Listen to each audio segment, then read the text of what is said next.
Oliver, palaboy-laboy na lang.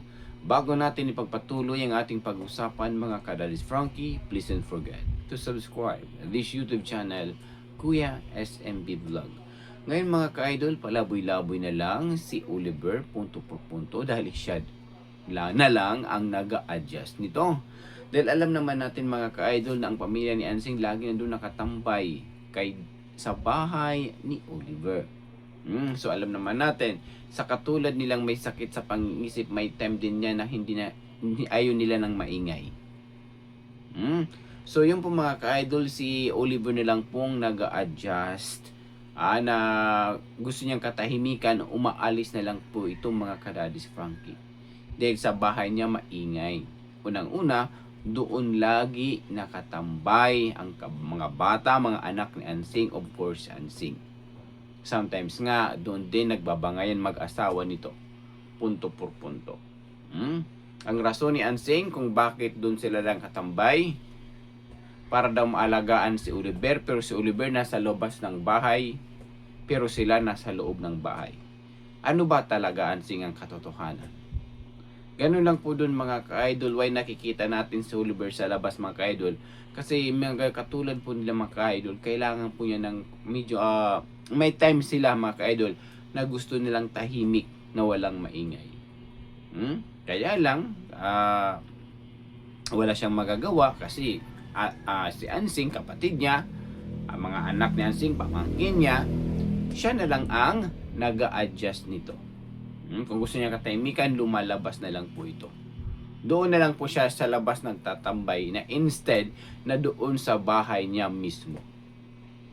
Ang ano dapat, o pupunta na lang sana doon si Ansing sa bahay ni Oliver kung mag-prepare ng pagkain, magpainom ng gamot. Ang problema doon lang sa lahat sila mga ka-idol. How much more kung magkaroon ng TV? Baka doon na talaga 24 oras magtambay ang pamilya ni Ansing punto por punto. Anong masasabi niyo po doon mga kadadis Frankie? Bago natin magpatuloy, please don't forget to subscribe this YouTube channel, Kuya SMB Vlog. So doon natin mga ka-idol na kahit nakasign ng kontrata si Ansing, pinapairal pa rin ni Ansing ang kanyang kagustuhan. Alam niyo na kung anong kagustuhan ni Ansing? Makuha ang bahay ni Oliver. Hindi naman ibig sabihin pinagkakait natin yung pagtira ni Ansing doon. So ang problema lang ito mga kaidol, nakakadistroso na, nakakadisturbo na kay Oliver punto por punto. Na instead na si Oliver magmuni-muni sa sariling bahay, hindi na ito nagagawa. Dahil po, nandun ang pamilya ni Ansing, maingay. Hindi nakakapag-relax tuloy si Oliver.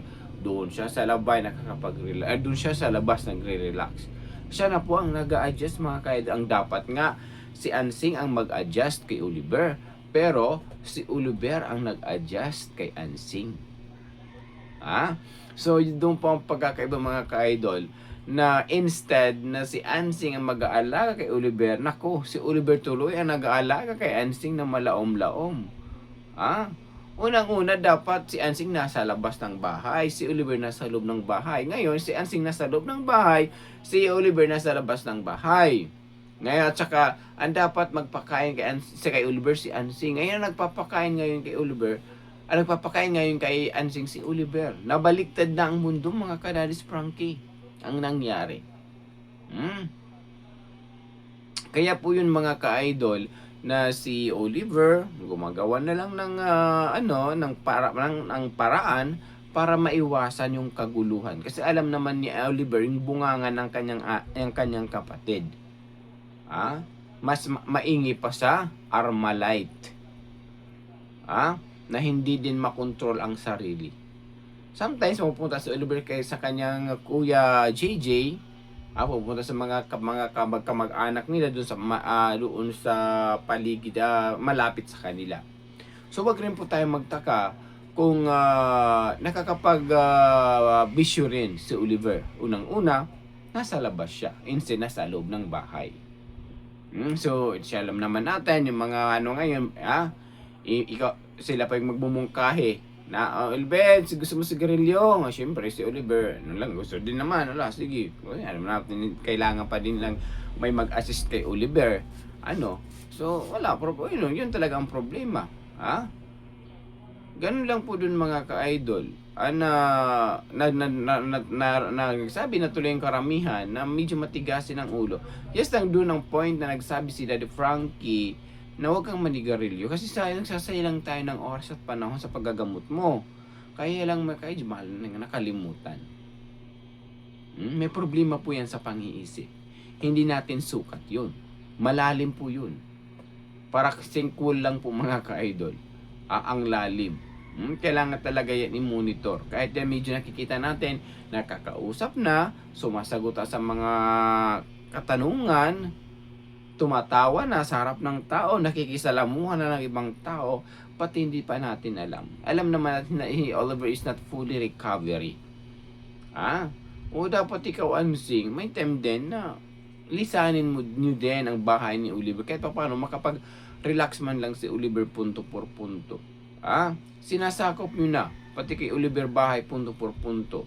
Hindi na tuloy makakapahinga si Oliver dahil po sa ginagawa po ninyo. Hindi naman kayo ibig sabihin na pinagbabawalan kayo dyan. Ang point lang naman, bigyan mo naman ng privacy ang yung kapatid. Ginawa niya ni Daddy Frankie ng bahay na yan para magkaroon ng privacy na hindi makadistroso sa inyong mag-asawa. Pero ngayon, kayo na tulang tumira si Oliver na sa labas na. Nasaan na ba ang hustisya doon? Yun lang naman doon yung point ni Kuya SMB. Nagpapalaboy-laboy na lang. What do you mean? Kahit saan na lang si Oliver doon. Hindi naman rin po yun masama. Tas, okay, kahit pa paano, makakatulong din po yan sa pag-recover ng kanyang sakit. But my point is, wag sana na ganung way. Kasi, ang nasa labas mga ka-idol, maraming tukso na sa paligid natin. Lalong-lalo na addiction tayo sa isang bagay, tutuksuin pa tayo sa mga tao doon, di ba? Mahirap kontrolin mga ka-idol. Kasi sabi ng iba, nagsasayang ng panahon kasi nga sa kapabayaan ni Ansing punto por punto.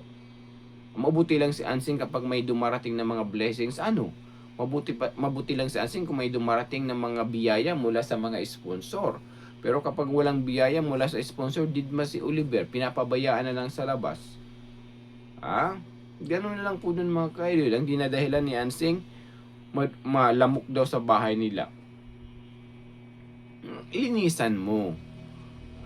Kung maraming mga gamit na hindi na nagagamit, i-garage mo. I-for sale mo kung pwede pang gamitin. Kasi yun lang naman Or ilagay mo sa mga lagayan doon. Isprayhan mo kung anong dapat i-spray na matanggalan yung lamok. Ganun po ang kailangan. Diskarte po mga ka-idol. Hindi lang po doon, diskarte sa lahat. Para makuha natin yung gusto natin. Alright? So, yung po mga ka-Daddy's Frankie na ngayon na nakikita natin sometimes nasa labas si Oliver, na gusto magpahinga, hindi nakakapahinga dahil andun sa loob ng bahay niya si Ansing tsaka mga anak, maingay. Sometimes pupunta pa doon ang asawa daw, nag-aababangay, nag-aaway din punto por punto. Unang-una, kung saan nagdatnanan, kung saan nagkakaabutan, Ansing and JJ, doon nagbabangayan din. Wala silang piling lugar. Hindi nila iniisip yung estado ng kanilang kapatid. Alright? Na hindi nang yung ginagawa, hindi yan makakatulong na mapadali ang recovery ni Oliver.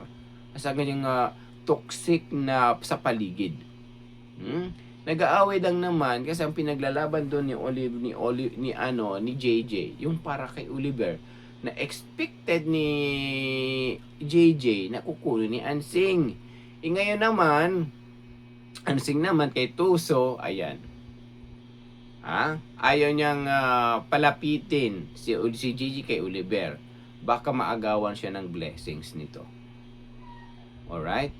Pinagkakaitan ni JJ si Oliver, baka makuha ni Ansing yung mga para kay Oliver na umaasa na lang ang asawa ni Ansing. Yun ang point. Ang point naman ni Ansing, ayaw niyang doon ang mga groceries sa kay Oliver dahil baka daw ubusin ni JJ. So doon po pinagkakainitan nila, pinagraramutan nila ang bawat isa sa mga blessings ni Oliver. Tama. Ganun lang po doon mga Daddy's Frankie. Sabi nga ng iba, pati ganung bagay pinag-aawayan. Simpleng lang, pag-aawayan pa talaga. Stick o pag-aawayan. Gasol pag-aawayan. Lahat na lang pinag-aawayan ng magkakapatid. Kaya ang pinaglalaban ni Gigi naintindihan ng karamihan. Dahil nandun si Ansing. Kasi ang asawa ni Ansing hindi na naghanap ng trabaho. Umaasa na lang po sa biyaya mula kay Oliver. Ganun po mga ka-idol. Hindi na po naging seryoso kung magkakaroon mo ng malaking pera, sinusugal. Katulad ng binigay ng The Rise Above International. Na instead na idagdag puhunan, tama naman, idinagdag ng puhunan sa pangsusugal. Dagdag puhunan, pantaya ba? Pantaya na manalo sa sugal. So, doon natin masusukat mga ka-idol. Kapag hindi mo matulungan ang sarili, wala kang mapapala sa iyong buhay. Kung wala kang diskarte, wala kang mapapala din sa buhay. Alright? Lalong-lalo na kung may maraming umaasa sa iyo. Kung maraming umaasa sa iyo, anong gagawin mo? Kung walang makain, di ba? Lalong-lalo si Ansing nga, hindi ko inibig sabihin na pinaghusgahan ko si Ansing. So, ang point ko lang naman dito, na huwag naman sila umasa para kay Oliver. Na insin maging makontento si Oliver sa lahat ng mga kung anong natatanggap niya, hindi na lang dahil kinukuha ni Ansing na malaom-laom. So hindi po yun tama. Na instead na mag-relax si Oliver, nandun, palaboy-laboy na lang sa kalye na makapag-relax. Kasi sa sariling bahay, hindi makapag-relax dahil nandun si Ansing laging nakaabang sa pinto. Doon lang po yung point ni Kuya SMB mga ka-Daddy's Frankie na hanggang sa ngayon po darating na si Daddy Frankie doon. So alam natin kapag dumating si Daddy Frankie doon, pabida-bida na naman yan. Alam niyo na yon. Magpapabida-bida na naman si Ansing. At saka ewan ko sana kung mga good news. Yung pabida-bida good news na nagbago na Daddy Frankie si Oliver, sumusunod na sa mga instructions. Hindi na kami nag-aaway Daddy Frankie, kami ni JJ kasi pinufokusan namin si Oliver yung ganung mga mensahe dapat. Ang problema ay puro bangayan, paninira sa mga kapatid ang sinasabi lagi ni Ansing. Nagpapakonvince niya, parang kino-convince niya si Daddy Frankie na makuha niya uli ang loob at masandalan nito balang araw punto por punto sa ginawa niya ng mga nakaraang nakalipas na taon, na buwan. Di ba? So, yung po natin masusukat mga ka-Daddy's Frankie na alam naman natin simulat sa pool nang nakilala ni Ansing si Daddy Frankie. Si Daddy Frankie na ang naging sandalan sa pangalan ni Oliver. Alright? So, yung po naging nangyari po dun mga ka-idol. Why na hanggang sa ngayon umaarangkada pa rin. Hindi pa rin nagpapatinag si Ansing sa kanyang mga kagustuhan dahil nasanay ito ng ilang taon. Simula nag-stay si Oliver sa bahay ni Daddy Frankie sa shelter, alam naman natin mga ka-idol, nandun yung pangungulit ni Ansing na akala niya nagtatrabaho si Oliver doon kay Daddy Frankie at may sahod na grabe mangulit panghihingi. Pero nung nakakulong si Oliver, wala nga pakialam eh. Alright? So yung po natin mga ka-idol natin masusukat mga ka-idol na si Ansing puro lang yan hingi-hingi dahil may nakukuha siya. Kaya Ansing, ayusin mo pag-aalaga kay Oliver kasi kung gusto kang tumbuyin ulit, matutumboy ka talaga. What do you mean? Yung ganun po mga ka-idol. Na alam naman natin lahat ng kanyang mga nahihingi ginagamit lagi pangalan ni Oliver. Si Oliver lagi ang taya, si Oliver lagi ang bida kung si Ansing manghingi kay Daddy Frankie. Alright, tama po ba 'yon? Ay, ang mission lang naman ni Kuya SMB, magkaisa, magtulungan para maging solido, pulido kay Daddy's Frankie community. Sa tulong po ninyo, basta nasa katwiran at nasa tama, ipaglaban mo. Kasi why na si Anse Oliver ngayon mga Daddy's Frankie, nasa labas na lang, nagre-relax dahil sa bahay nito ay nandun yung mga, sabi pa ng mga ano natin, mga punyaters. Yung mga yung mga kababalagan nasa loob na ng bahay niya. Yung kanyang ansing na yan. Doon na. Pati yung pagkain ng kanyang pamilya, doon na rin niluluto punto por punto. Rason, isahan na lang daw. Okay? Nakadiskarte na anong ng gasol. Kung maubos ang gasol, tatawag sa Team Daddy. Team Daddy's Frankie, wala na kaming ditong gasol. As soon as possible. Kasi si Oliver gutom na. Nawala mga diskarte diyan. Matik na yan. Sabi, matik na yan. Yes, FM. Di ba? Matik na marunong madiskarte. Madiskarte talaga si Ansing mga ka-idol. Kung walang Team Daddy Frankie, wala lang grocery si Oliver. Paano na yan? Wala kaming pambili. Lalong kasi Daddy Frankie nasa Pampanga na ngayon. Nako, baka pagbisita ni Daddy Frankie doon sa pabahay ni Oliver at saka ni Ansing, mayayari na naman ang mayayari. Oo. Sana kausapin muna ni Daddy Frankie si JJ. Sana yun ang unahin niyang kumprontahin, si JJ. What I mean, puntahan bago si Ansing. Kasi kung si Ansing marami ang kuda, tapos hindi makakapag si JJ sa sarili niya, di ba? Hindi niya mapagtanggol to lang sarili niya. However, mas maganda doon muna sana doon muna siya pumunta kay JJ, tapos kay JJ punta siya kay Ansing, kaya at least alam ni Daddy Frankie kung bakit nakakapagsalita gano'n si Ansing. Alam niya kasi doon siya galing kay JJ. Alright? So alam naman natin si Ansing lagi siyang nangunguna sa lahat. Alright? So yun po mga kadayol yung point ni Kuya SMB. So, sana na lahat ng mga batiko susumbong ni Ansing ay good news, hindi bad news. Alang-alang pangtanggal stress man lang ni Daddy Frankie. Pero simulat sa poll, wala talaga kung napansin na may good news si Ansing na sinasabi kay Daddy Frankie. Laging bad news talaga simulat sa poll. So yung po mga kadadis Frankie, yung point ni Kuya SMB ng karamihan na sana nabigyan mo rin ng privacy ang yung kapatid Ansing si Oliver sa sarili niyang bahay. Huwag niyong gawing tambayan ng bahay. Kung hindi kayo nakatira, may respeto nan lang sa may-ari ng bahay. Ganun lang po doon mga ka-idol. Huwag niyong isukat na magkapatid kayo. Kahit kayo magkapatid, magsama kayo, may pinagsamahan kayo, di ba? Sana naman yung privacy, respeto man lang sa iyong kapatid. Pairalin mo po yun, punto por punto. Hanggang dito na lang tayo mga kadadis Frankie sa mga bagong pasok. Don't forget to subscribe this YouTube channel Kuya SME Vlog. Maraming salamat, God bless, mabuhay tayong lahat, and I love you all, and happy Tuesday morning sa ating lahat. Ingat kayo lagi, mabuhay tayong lahat.